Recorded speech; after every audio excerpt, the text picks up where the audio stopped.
Сегодня вышел в одиночку прогуляться после ужина, посмотреть, какая у нас тут обстановка.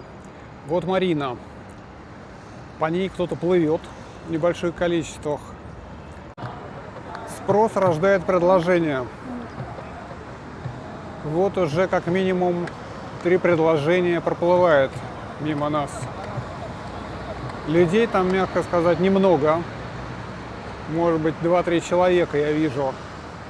Но тем не менее, оно понемногу оживает. В феврале и того не было. Идем в сторону GBR Walk, где я сегодня как раз и собирался прогуляться. Ну что можно сказать? Движение довольно насыщенное. Все-таки выходной день. И, видимо, обитатели вилл и пустынных коттеджей решили выбраться в центр. Ну что же, начнем с самого дальнего края. Время есть. На самом деле мы здесь редко гуляем, потому что это, в принципе, проезжая часть. Машин обычно довольно много. Хочется все-таки подышать воздухом. Но восполню пробел. Спустя 2 месяца после начала войны можно еще раз прогуляться. Действительно, прошло 2 месяца. И как они прошли, в принципе, неплохо, лично для нас. Конечно, мы много сидели дома, причем всей семьей. Ну, мне вообще идеально, за компьютером. Лена по хозяйству, также ей было спокойно, что дети тоже под рукой, нигде не шляются. Ну, детям, конечно, было скучновато. На работе все-таки люди, кофемашины, задачи, вечером поездки по каким-то интересным местам Дубая, встречи с компаниями. Ну, пришлось потерпеть, потому что было действительно предписание не отлучаться по возможности. Также вся работа была перенесена на дом через интернет. Многие сотрудники, у кого была возможность и авиасообщения, улетели домой и продолжили работу оттуда. Но мы, конечно, сидели здесь. Оживились. Мне уже предлагали несколько пробников. Я как-то вот не привык еще к мужским дезодорантам. Используя в самых исключительных случаях, типа посещения Дубай-оперы. А на Востоке это очень популярно. Смотрите, наш любимый Тим Хортон заполнен практически весь. А вот следующее заведение как-то не очень интересно. Это только начинается. Променад, GBR Walk. Посмотрим, что будет дальше. Итак, мы сидели, откликаясь на эти нерегулярно приходящие сообщения через телефон, которые призывали всех где-то скрываться. Мы, конечно, нигде не скрывались, потому что, во-первых, негде, во-вторых, незачем. Прилетов было довольно мало. У нас, по-моему, попало в какой-то один дом. И также в первый день я умудрился снять вспышку в небе. Ну, конечно, я грешным делом думал, что буду со своего балкона снимать какие-то ужасы. Но кроме этой одной вспышки, в общем, ничего больше не было. Потом вывесили объявление о колоссальных штрафах. И на этом мой интерес что-то снимать несколько угас. Хотя, повторюсь, что и снимать было особо нечего. Во всем остальном нашу жизнь это никак не затронуло. Потому что магазины работали, рестораны тоже, в которые мы не ходим. Нас это вообще особо не касается с Лениной кулинарией. Дети тоже занимались кто чем мог. DHL работал в полный рост. Но надо сказать, что его местное отделение занимается Африкой и Ближним Востоком в целом, поэтому им-то что? Паша за все время на складе-то ни разу не был. Мне кажется, туда даже так просто не пустят без особого пропуска. Особенно после этих нескольких попыток диверсий, когда у них закладывали зажигательные посылки, и даже один самолет упал. Я думаю, у них сейчас повысились меры безопасности. Тем не менее, гуляли, куда-то даже выбирались в ближайшие районы Дубая. Еда в магазинах присутствовала. Никакой разницы в ее наличии я не заметил. Но надо сказать, что поскольку перестали возить туристов, еды стало требоваться гораздо меньше. Потому что одни только эти прогулочные лодки потребляли просто огромное количество еды. Мы когда гуляли в середине зимы, там просто огромные тележки каждые 15-20 минут подвозили и загружали на эти корабли. Сейчас, конечно, ничего этого не было. Поэтому с точки зрения питания, в общем, никаких проблем. Вот. Потом это стало понемногу ослабевать. Сначала прекратились налеты. Налеты длились где-то месяц, насколько я помню. Хотя все это как-то быстро стирается из памяти. Налеты длились месяц. Потом они прекратились вместе с бомбардировками Ирана. И эта операция вступила в какую-то странную дипломатическую фазу, о которой, конечно, нам никто не сообщал. Но было видно, что идут какие-то подвижки. В частности, вот ОАЭ вышла из ОПЕК. То есть это просто как бы умереть не встать. Я с детства помню, с младенчества, ОАЭ в ОПЕКе, ОПЕК, вот это вот все. И тут вдруг раз они вышли. Кроме того, сообщение нерегулярного свойства о том, что якобы здесь работал израильский железный купол, ну, это как бы сообщают какие-то СМИ, никто, естественно, этого не подтверждает, не опровергает. Ну, украинцы, естественно, тут тоже по сообщениям сбивали все эти мерзкие дроны. Опять же, неизвестно, так это или нет, но легко поверить, сколько они сбивают у себя там. Ну вот, поэтому, в принципе, попаданий было довольно немного. С учетом, что прилетали просто тысячи, наверное, несколько тысяч дронов за все время. Были жертвы, погибшие, и в частности несколько человек погибло в автомобилях, почему, собственно, и советовали особо не выезжать. Обычно трафик здесь довольно насыщенный, и если что-то падает, то очень даже может попасть и по машине. Вот, мы старались не рисковать. Вот, интернет работал абсолютно без всяких проблем, и никакие налеты ему не могли помешать. Ну, помимо того, что было это уведомление ничего никуда не постить по возможности, что, в общем-то, очевидно, в воюющей стране, чем меньше лишней информации распространяется, тем лучше.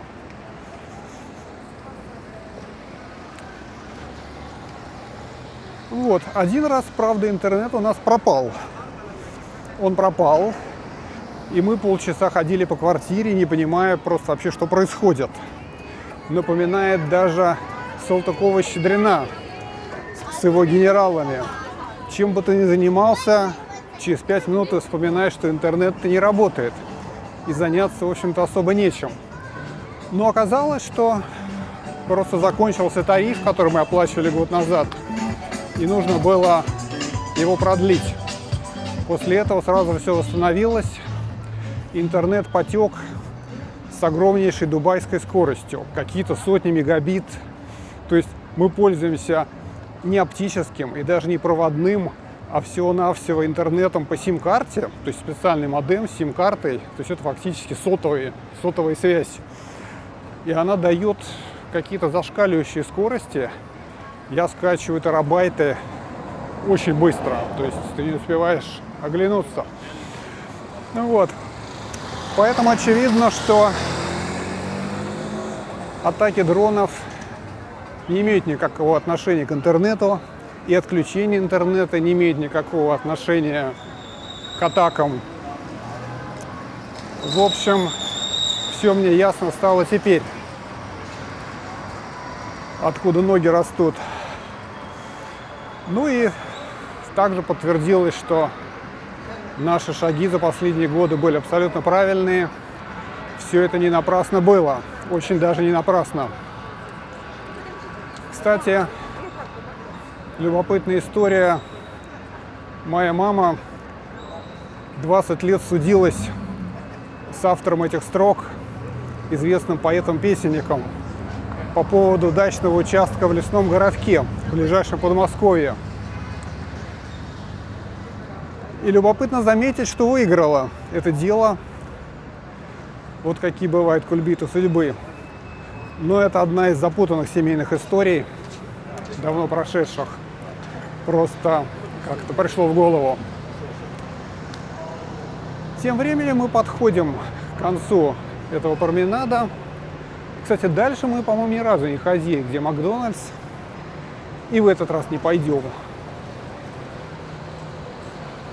Я, наверное, еще пройдусь по пляжу. Погода великолепная, тепло. Вот, что здесь с погодой? Значит, трак. Я никогда так близко, кстати, не видел кибертраков. Хотя их здесь полно. Можно даже его пощупать. Я его щупаю. Пластмасса пластмассой так между нами. Пойдем на променад, на главный. Вот. Насчет погоды. Было холодно. Зима была какая-то прям прохладная. Я все время носил свитер. Причем такой, с начесом, не просто. Во всяком случае, брал его с собой. И вот в какой-то момент, буквально, может быть, дней 5 назад, включилась печка по всему Дубаю, а также наверняка и по всему Ближнему Востоку. То есть стало жарко настолько, что у нас Коля, который ездит на английские курсы, он в какой-то день где-то там замешкался по дороге и вернулся просто с тепловым ударом. То есть он реально заболел, у него была температура 37. Он несколько дней не ходил на эти курсы, а всего-то навсего полный выгул всех дорогостоящих машин. Ну, не всех дорогостоящих, да, есть и попроще, какие-то лексусы, шмексусы. Но есть и нормальные, вот какая-то красненькая. Ладно, это я просто показать, что там, где была одна, теперь 21. Нам не сюда. Пойдем обратно. Поэтому днем теперь особо не выйдешь. Я лично не рискую. Дети тоже стараются как-то, Паша на машине все равно. Остальные стараются теперь осторожно не попадаться на открытом солнце. И это, кстати, очень напоминает наш первый год здесь, когда мы в течение лета ждали документов и даже не могли какое-то время отсюда улететь. То есть, когда тебе нужно куда-то попасть по какому-то адресу, ты специально по Google картам выбираешь, чтобы можно было дойти по тени. Ты прямо смотришь реально проекции домов, чтобы была тень. Так, бары работают. Заглянем и сюда. Красота. Дискотека кругом.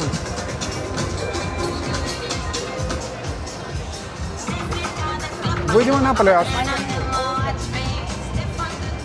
Музыка рубит. Чем хорош Дубай? Он быстро восстанавливается, моментально. Причем, как видно, нет ни одного туриста, ни одного бледного лица, бледнолицего, замоченного подмосковными сугробами. За редким исключением. Наверное, кому-то показалось недорого за 40 тысяч прилететь в один конец. Дешевых рейсов пока нет. Кстати, это нас пока что задерживает. Мы так уже примерно на высоких парах в плане, может быть, отбыть на лето. Но дорогие билеты пока нас останавливают. Неохота столько тратить, поэтому пока ждем. Тем более, что, как я говорю, делать в Москве абсолютно нечего, кроме как посетить и навестить. Здесь и так неплохо кормят. Колесо горит, но не крутится. В остальном темнота. В темноте не особо интересно. пойдем обратно. Воздух просто бальзамический. Вот вечером идеально. После захода, ну где-то часов с 5 на самом деле, нормально. Я затянул резину. Всю ночь приклеивал раковину. Нашел оставшуюся от прежних жильцов замазку в каком-то баллончике. И вот восстанавливал. Все-таки кухне 20 лет. Все начинает понемногу сыпаться.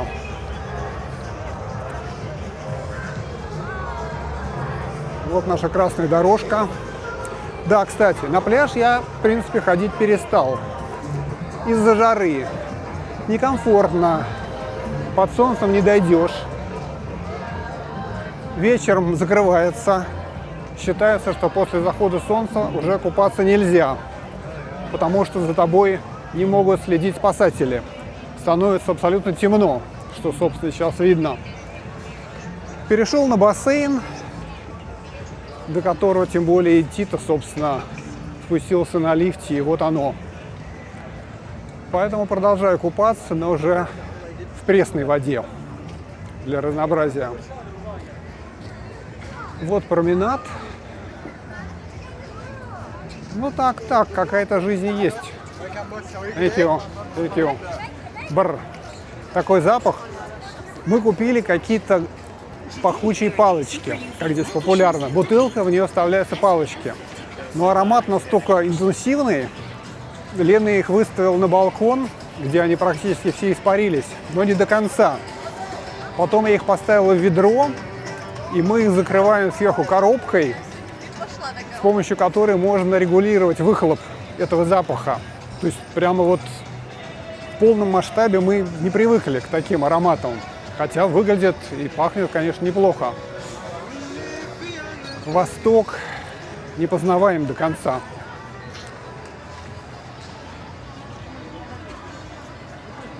Заведение так на 30%.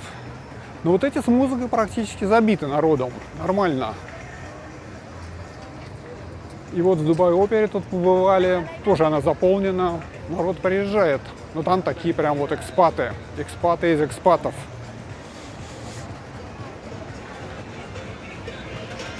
Такой антураж. В общем, это была очень интересная зима. Просто очередная серия необычных впечатлений. Тем более, что все еще далеко не закончилось. Какое завершение всей этой истории, непонятно. Пролив закрыт. Да, что тут еще? Было 2 повышения цен на бензин. Первый раз шарахнули на 30%, а на днях объявили еще на 7%. И Паша говорит, прям были пробки на заправках, народ стремился накануне заправиться. То есть прямо как в лучшие годы нефтяного кризиса. При том, что Дубай добывает немало этой нефти, продать ее сейчас никуда не может, то есть ее полно. Заводы работают непрерывно, но тем не менее они интегрированы в мировую экономику. Если везде растет, то и здесь должно расти. Поэтому здесь Восток Востоком, но свое дело они знают. Ну, все это, конечно, ерунда. Ну, подорожало. Куда мы так особо ездим? Нет тут никаких тысячекилометровых пробегов. Хотя Паша за год намотал, по-моему, что-то близко к 30 тысячам. Ну, молодежь, им надо. Тут есть что посетить. Я вот ни на чем не езжу и очень рад. Пешком гораздо приятнее. В белых штанах специально приобрел, вспомнив известного героя. Но у нас, конечно, гораздо проще. Никаких махинаций. Наоборот, все абсолютно примитивно. Какие-то богом забытые пенсионеры, оказавшиеся, правда, не в самом плохом месте. Нет, пройти очень легко, народу мало, но все работает. Вот это еще мы удачно попали. Нет этих толп, можно продохнуть. Хотя здесь особо насыщенный запах фимиама. Просто душит фимиамом. Вот культура какая потрясающая. Интересно, что будет дальше. Будем следить. Информации, опять же, довольно мало. Эти каналы местные, которые я долго искал по всему интернету, какой же вот официальный местный канал. Вот какой-то обнаружился, ну в Телеграме, естественно. К телевизору мы не подключены. Там практически не было никакой информации, только количество сбитых ракет и встречи высших правителей с разными министрами, президентами разных стран. Вот такая информация, очень дозированная.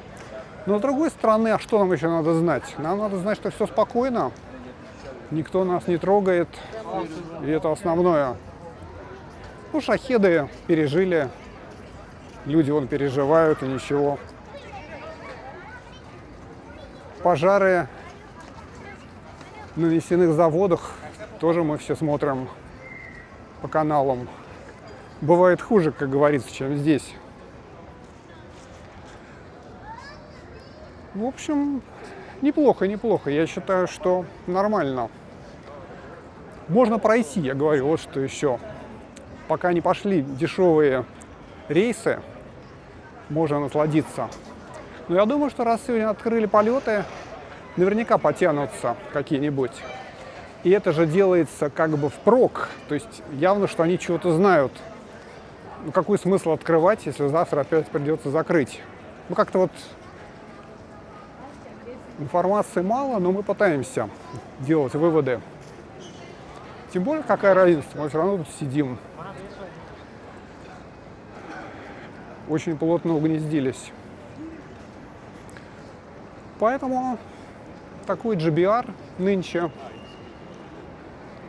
Отправлюсь через мосты обратно. Время вечернего кефира, точнее лабана. Война войной, а кефир по расписанию.